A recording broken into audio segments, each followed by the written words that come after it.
aku William dan juga aku Jesslyn. ya. Jadi di hari ini kita mau ngomongin satu tema yang menurut kita itu penting dan menarik sekali gitu. Yang namanya usaha, yang namanya bisnis, harusnya sudah dimulai dari sekarang gitu. Kalau Jesslyn sendiri, ada nggak gitu usaha atau bisnis yang udah dimulai nih dari sekarang? Aku belum sih Bang, masih fokus kuliah. Masih fokus kuliah ya? Aku pribadi juga belum, cuman aku punya pengalaman gitu temanku. Dia itu sejak kuliah, dia bisnis apa ya, pulsa gitu. Jadi satu angkatan gitu tahu bahwa dia jual pulsa. Jadi beli pulsanya di Tanah Abang. Bener banget, dan ya nggak apa-apa, maksudnya dengan dia berjualan seperti itu, dia dapat keuntungan dikit, nama-nama uang jajan, nggak masalah gitu Jess. Dan menurutku itu penting gitu ya untuk anak muda zaman sekarang. Belajar usaha kecil-kecilan Bener ya banget, Bang. belajar usaha kecil-kecilan. Nah, hari ini kita kedatangan narasumber yang menurut kita itu kredibel dan luar biasa. Jess, tahu nggak? Aku sih tahu ya. Tahu ya, pasti udah kenal gitu ya. Salah satunya juga anggota jemaat kita di anggota Jumpriuk gitu. Jadi tanpa berlama-lama kita mau panggil. Langsung kita panggil. Yang pertama, bibi kita Nora Loto Ruginti. Dan Kak kita Ruginti. Ya, kita bersama. Silakan masuk, silakan datang. Hai Bi. Hai Bi, iya kita mau belajar. Hai semuanya.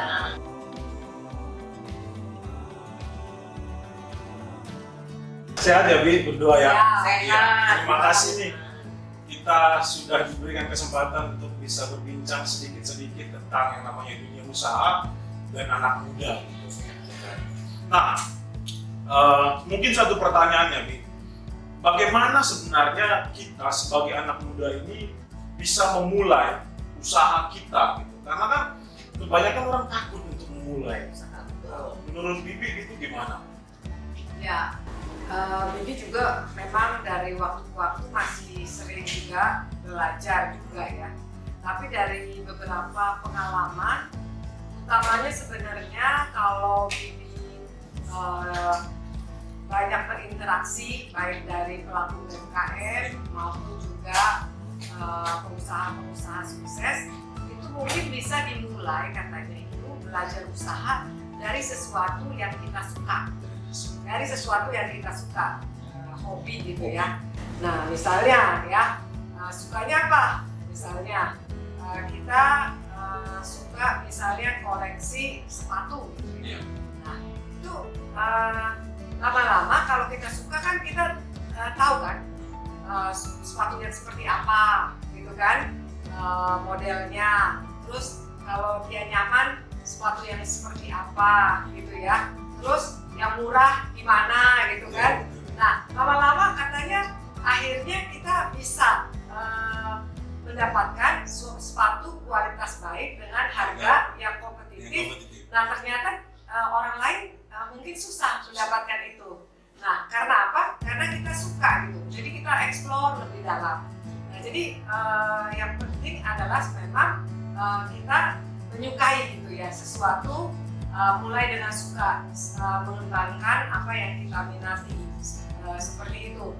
Nanti semuanya kalau kita udah mulai gitu ya, itu dia berkembang dengan sendirinya gitu ya. Ada mungkin yang mesen sepatu jenis ini, ada sepatu antik yang harus dilukis misalnya ya, macam-macam sekarang kan ya dalam hal minat dari pemesan gitu ya. Karena memang paling banyak sebenarnya kita tahu apa yang laku di pasar ya dari customer kita itu yang memberi masukan, yang memberikan order gitu.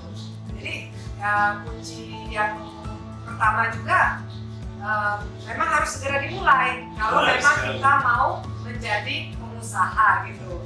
Apalagi anak muda gitu ya.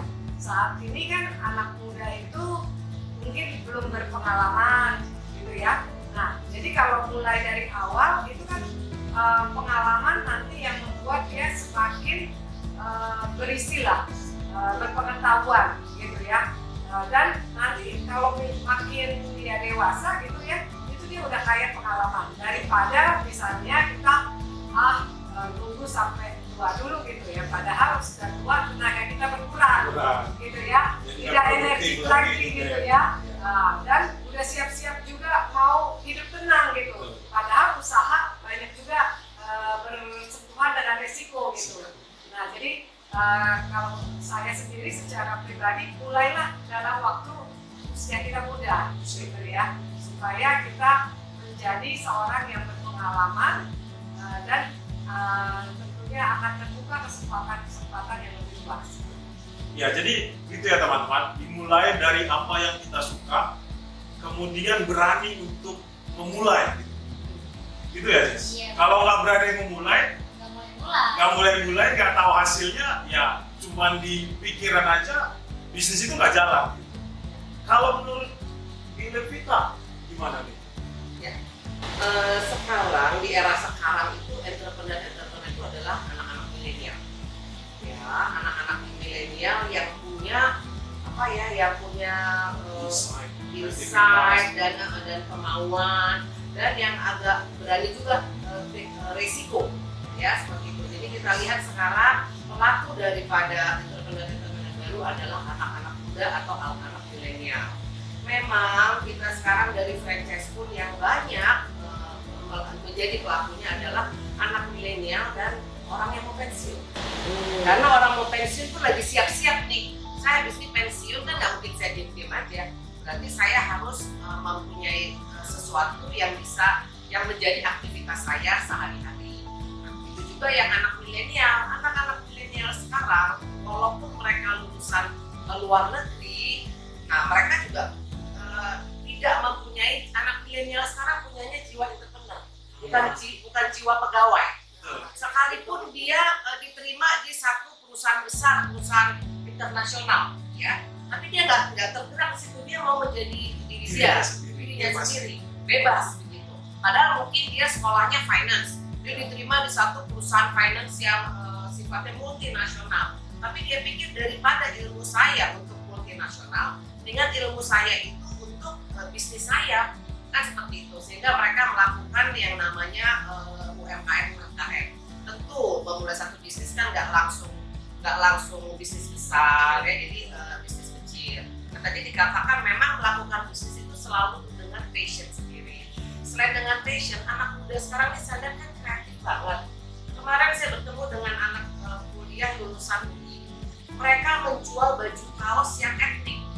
Jadi baju kaos, saya tanya, harga baju kaosnya harganya jutaan satu baju kaos, dan itu responnya luar biasa. Nah, jadi mereka melihat peluang itu. Tadinya mereka jurusan apa? Saya tanya, kamu jurusan apa? Nah, accounting. Kamu jurusan finance, jurusan pokoknya. Tapi akhirnya mereka kembali buka usaha yang namanya hanya baju kaos. Kalau orang tua lihat, aduh kayaknya baju kaos male-male. Tapi semakin dia male, dia mempunyai nilai history.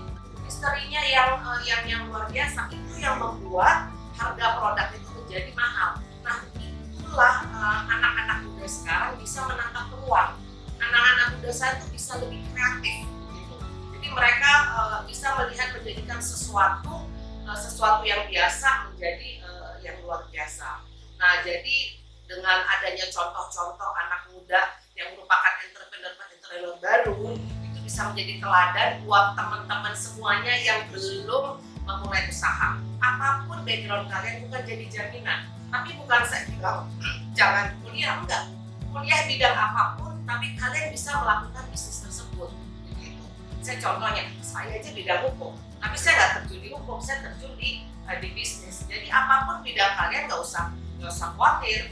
Gitu. Jadi untuk melakukan bisnis apa, tinggal dilihat bisnis apa sih yang bisa menjadi cuan. Gitu. Bisnis yang belum dipunyai orang rame-rame, atau sekalipun bisnis tersebut sudah dipunyai orang rame-rame, tapi kita punya ciri khas tersendiri yang membuat orang, mata masyarakat melihat kepada bisnis kita. Ya, itu menarik ya teman-teman, katakan Levita bahwa apapun latar belakang pendidikan kita itu sangat memungkinkan kita untuk juga bisnis. Buktinya, aku nih ya lulusan teologi dan teman-temanku banyak itu lulusan teologi. Tapi dari beberapa dari mereka yang aku lihat malah kemudian turun sebagai manajer investasi, tapi juga ada yang melakukan bisnis usaha sendiri. Jadi tidak menutup kemungkinan ya apapun latar belakang